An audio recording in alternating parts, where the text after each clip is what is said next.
So we got an interesting conundrum this week, right? We're working through the middle part of Esther chapter 9. It's a part of the book where we see how the sausage is made. It's really fun to children's bookify the book of Esther and to go through all the stuff where she's brave and beautiful and cunning and shrewd, and the clown king is duped and worked over into doing the right thing after he got duped and worked over into doing the wrong thing. And then the Jews just vaguely, they just win and they don't die. And it's great. And Haman, he just dies. And that's just, he got his comeuppance. That's fun. But when you actually look at it and think about it, you see that the means by which they win and what it would take for them to truly secure victory in this moment in history and in this political environment, well, it's pretty jarring. I mean, it's one of those deals where, everybody likes a good steak, but nobody wants to date the butcher. That's not true. I've got a great friend who's a butcher, and he has a lovely wife. That saying doesn't work for me at all. Everybody likes the sausage, but not many people want to see how the sausage is made. I think that one was a little bit better. The point is, to achieve true political victory, to ensure the survival of her people, what we're discovering as we think carefully over these last few days about Esther chapter 9 and how this all actually practically works out, it's ugly. It's ugly.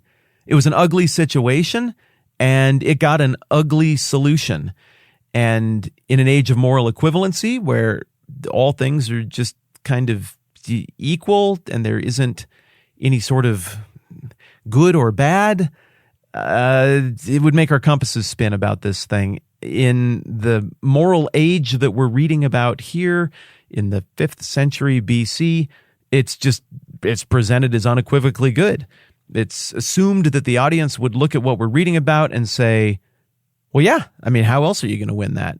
I mean, you'd have to defeat every single person with any access to this highly manipulatable king who would want to kill the Jews, because all it takes is a couple of drinks in his system and an hour or two of unsupervised time, and he could be persuaded to go off and write some other crazy edict, or worse yet, let somebody else write it, and then we're right back to where we started. And so what we're reading about is a political reality whereby victory means stuff that you and I aren't going to like or be comfortable with. But the original audience and the original author seem to be completely at peace with everything that it takes to actually win in this environment, in this time. And that includes some very punitive stuff that is meant to send a political message that says, here's what happens if you choose to try to pick up where Haman left off. Did you ever hear about the cadaver synod? I mean, we're just having so much fun this week. I think we've probably talked about this at some point, right? We've known each other for a long time. We've talked about a lot of things. If not, well, let me just jog your memory. There's this thing called the Cadaver Synod. If I recall correctly, it was Pope Sylvester and Pope Formosus that the issue was with, but again, I don't remember for sure. So I'm going to use the robot that I keep on my desk. I misspelled cadaver. That's embarrassing. I didn't have to tell you that, but I did anyway. Okay, the Cadaver Synod, January of 897. It was Pope Formosus who was tried by, wow, I was totally wrong on who the other pope was. It was Pope Stephen the 6th. Oops. Okay. Well, whatever. And wow, I feel like I owe Pope Sylvester a gigantic apology. That's embarrassing. So this Pope Stephen guy was like, hey, I have a huge gripe with my predecessor. And so we're going to exhume his body and we're going to throw it up there on the papal throne in the St. John's Lateran Church, which is the home church of the Pope. It's not the Vatican. St. John's, just a little bit down the street, is the home church of the Pope. And we're going to put him on trial for stuff that he did wrong. And sure enough, he was found guilty and his body got mutilated and stuff to make a point. I think that's a pretty good summary, but I was wrong about one of the two popes, so I don't know. Google it, check it out. The point is, throughout history, there have been moments where people have wanted to send a message to say, hey, whatever these people are doing, don't take up their cause. Don't do that. We're divorcing ourselves from where they were. Now, just because people do that doesn't mean they're right. I mean, a lot of times they're wrong. It's kind of a terrorizing way to make the point. But displaying people's bodies, that's one of the ways that you get the point across, apparently. Edward the Longshanks famously did it to William Wallace after he was executed. And so we're going to get that. It's going to be part of the purge. And lovely, beloved Queen Esther is going to be the one who is the main motivator behind the public display of corpses as a way to discourage anyone viewing Haman as a martyr and taking up his cause. Troubling to us, to the original audience, I believe this would have been understood as this is what it takes to make sure this is actually a victory. So here's what we get. The king, as we discussed yesterday, I believe a broken man says to Esther, all right, now what is your petition? It'll be given you. What's your request? It will also be granted. And she replies, Esther 9, verse 13, if it pleases the king, give the Jews in Susa permission to carry out this day's edict tomorrow also, and let Haman's 10 sons be hanged on gallows. Now, to be clear, they're already dead. All 10 of them, they got swept up in the first day of fighting, in the first purge. They would be the 10 people most likely to take up the cause of their deceased father. And in true purge fashion, all ethics and morality aside, they get killed. Where are their bodies? I don't know. Some Persian morgue?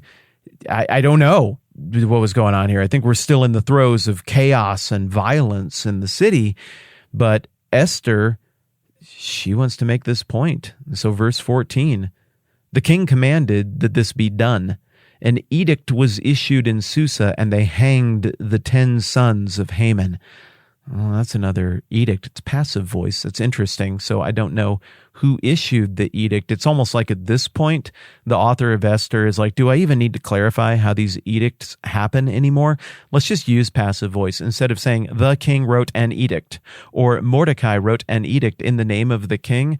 Let's just call it what it is. They're kind of like executive orders post 2000. The edict just happens and these things occur. So now let's picture what the landscape of Susa looks like. Presumably, the gallows that has Haman on it is been taken down by now. I mean, that was quite a while ago. I mean, what, months have passed? I don't know. I mean, I saw an example just this week on a history website of some dudes who were almost mummified in the ancient and medieval world. There's a certain people group that when they hung somebody up there to make a point at the gate, like this is what happens to the enemies of the king, they would treat them with a certain concoction that would cause them to last longer up there. And some of that treatment was so good that some of these people who were displayed on walls to make a point are still pretty much intact. This is getting gross. I'm sorry. I'll try to remember to go back and put a content warning on the beginning of this one. This violent, dark stuff is what it is, I guess. So maybe Haman is still up there. I don't know. But now on day 2 of this political violence in the capital, the 10 sons are up there as well. It's like a little skyline of dead people to send a message to everybody that you don't want to be on that side. And it says then in verse 15, the Jews in Susa came together on the 14th day of the month of Adar, and they put to death in Susa 300 men. So now we're up to 800. And here's this clarification again. But they did not lay their hands on the plunder. Okay, so the author of Esther is taking a moral stand in how they're describing this very violent, very ugly time. The moral stand, though, is not Esther shouldn't have killed those people and the Jews shouldn't have killed those people. No, obviously to the author, the Jews should have done this, but they didn't plunder. This is holy war. They're not there to get rich. They're not there to get politically ahead in a financial gamesmanship kind of way. This seems to be meant to communicate that something very different was at stake. So the end of the purge is carried out. The king approves. At this point, it's almost like it's out of the hands of the king and stuff is just happening. And then we read on, verse 16. Meanwhile, the remainder of the Jews who were in the king's provinces also assembled to protect themselves and get relief from their enemies. They killed 75,000 of them, but did not lay their hands on the plunder. And that's it. That's the account. We don't get any more grisly details. We can speculate about how it all fit together. But what we see is three components to the combination of all of these edicts that came together from the side of the Jews. One, you get to defend yourselves. And now, because of Haman's original edict, you know exactly who to defend yourselves against. Do as you please. Go win. That's the commissioning. All bets are off. Go win. Thing number two, there's a different type of violence in the capital. This looks more like the historic political purges that we've talked about. And one day proves simply not to be enough time to get that done. There are no ongoing second-day political purges out in the countryside and around the empire. One, because logistically you just couldn't get the message out in time. And two, because it probably wasn't needed. Those people didn't have the most valuable asset in all of the world at this time, which, as we've discussed, is access to King Xerxes and his flippant, sloppy decision-making processes. The only real threat politically for this to happen again was all found within the same zip code as the palace in Susa. And so logistically, you could get the message out to people fast enough there to say, we're not done. And also, that's where the actual remaining threat was. The message was probably received after one day out and about on the countryside, but 2 days, in the estimation of Esther, from a very pragmatic point of view, were needed to eliminate all of the enemies of the Jews who might take up this cause in the near future, seeking revenge within the citadel of Susa. 75,000 people die in the larger operation around the empire. And in the political purge of the enemies of the Jews in Susa itself, 500 men die on the first day, 300 men die on the second day. The text doesn't speak to women and children. And again, the author of the text views this as a complete win, a total victory, and suggests that Esther and Mordecai have secured the future of the people against this very real threat that had intended to eliminate them entirely.